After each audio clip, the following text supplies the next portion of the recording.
Cuando se piensa, digamos, en una dejación de armas de un grupo guerrillero, ese proceso no es solamente de inclusión a la vida social de aquellas personas que estaban, digamos, en un grupo armado, sino que eso involucra inmediatamente a todas aquellas regiones donde ha habido presencia y dominio de estos grupos, porque esas personas también que estaban como aislados, olvidados, ya tengan esa oportunidad de poder gozar de una paz estable y duradera.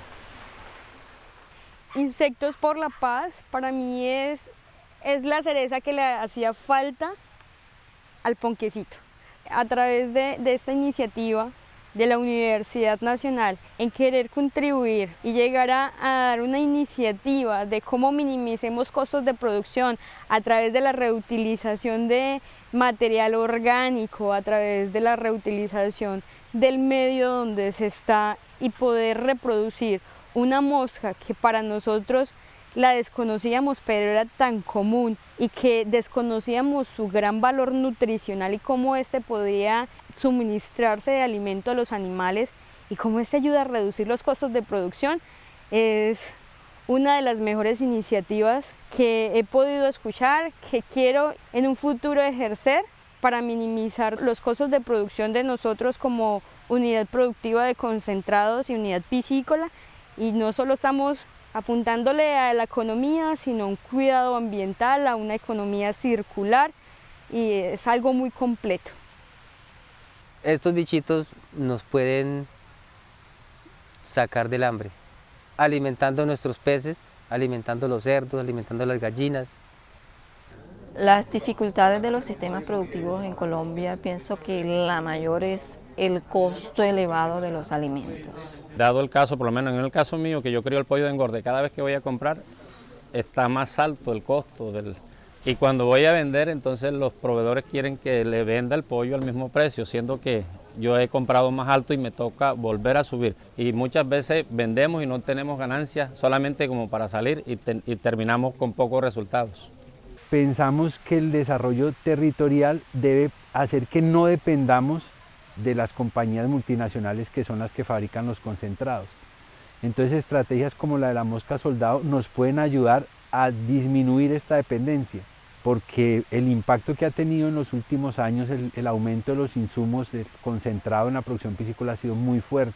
Una dependencia que no se vive solo en la producción piscícola, en la producción de gallinas, en la producción de cerdos. Hoy la dependencia de las empresas de concentrados es muy grande. Los problemas que han habido, tanto políticos como sociales en Colombia, ha afectado mucho, digamos, las clases bajas. Entonces, si nosotros nos ponemos a gastar dinero en alimentación química, como la de los alimentos concentrados, que está tan costoso, entonces nosotros viendo esa oportunidad de poderlo crear nosotros mismos, hombre, la economía va a mejorar.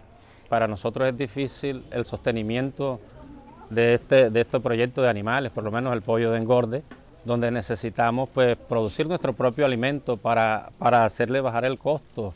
Si nosotros lo hiciéramos de otra forma no podríamos competir muy fácil, pero si nosotros implementamos este proyecto de mosca soldado, entonces podemos competir. Podemos nosotros mismos hacer todo el ciclo de sacar un animal a la venta, digámoslo así, o para el propio consumo. Es una economía, yo diría, alternativa que hay para la comunidad, porque uno siempre tiene que proyectarse a esa economía circular que es la que nos va a permitir, digamos, desarrollarnos aquí en nuestro entorno. Por eso decidimos trabajar unidas para recolectar fondos y poder ayudar a los demás, enseñarles que sí podemos cambiar la metodología, la economía y el bienestar de nosotras y también de la comunidad donde nosotros estamos. Pero ¿cuál es lo grande de esto? Es poder decirle, mire, de esta forma lo podemos hacer. ¿Para qué? Para si de 10, digamos, en este taller habemos 20, ¿cierto? Digámoslo así. Que al menos de esos 20 hayan 5, ¿sí? Que les quede y que quieran de verdad y que lo vean importante.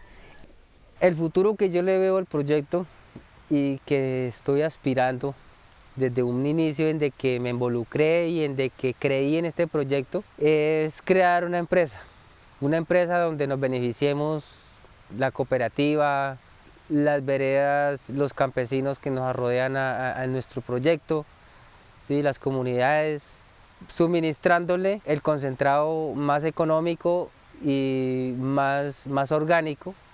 Porque a eso le apuntamos nosotros igual, ¿sí? A tener una sostenibilidad económica y que cada uno de los socios diga, de ahí tengo un futuro, ¿sí? Estoy trabajando para un futuro para mi familia, para los asociados, ¿cierto? Para la región, ¿sí? Para el medio ambiente, ¿sí? Porque esto va muy ligado al medio ambiente, ¿cierto? El problema fundamental es concientizar a la gente y que esto puede llegar a ser grande y fructífero para todos, para la comunidad. Ellos sí apuntan a un proceso de paz, ellos sí creen en un cambio. Es notorio el hablar con ellos que sí quieren un cambio y que le están apostando a este proceso. Y para mí es muy satisfactorio ver eso, ver cómo el campesino que antes tenía fobia, ahora los acoge como un hijo más. Ambos trabajan mancomunadamente, quieren y absorben todas las ayudas que llegan para mejorar su condición de vida. Lo que más me llama la atención es poder hacer parte de este proceso de paz que estamos implementando en el país. Me gustaría poder marcar esa diferencia y poder interactuar con ellos para que entre ambos cambiemos nuestras percepciones y nuestras vidas. Mi trabajo con excombatientes no inició solamente con Insectos por la Paz. Todos los días, cada vez que yo trabajo con ellos, yo siento que aprendo, ¿cierto? Son un ejemplo para mí también de resiliencia, de querer construir un mejor país, y espero pues continuar también, porque como siempre lo he pensado, la construcción de paz no es algo de corto ni de mediano plazo, es algo de largo plazo, y que debemos estar permanentemente en esa construcción para realmente alcanzar los sueños que tenemos. Creo que el trabajo con excombatientes ha sido algo de vocación. El ser hija del Guaviare y conocer todas las problemáticas presentes en este departamento y estar inmersas en ello ha creado en mí el estado de confianza y de creer en un cambio y hacer ese cambio a través de pequeñas acciones, porque es mucho lo que hay que hacer, pero con pequeñas acciones cambiamos la perspectiva de las personas y le damos un color a una imagen gris.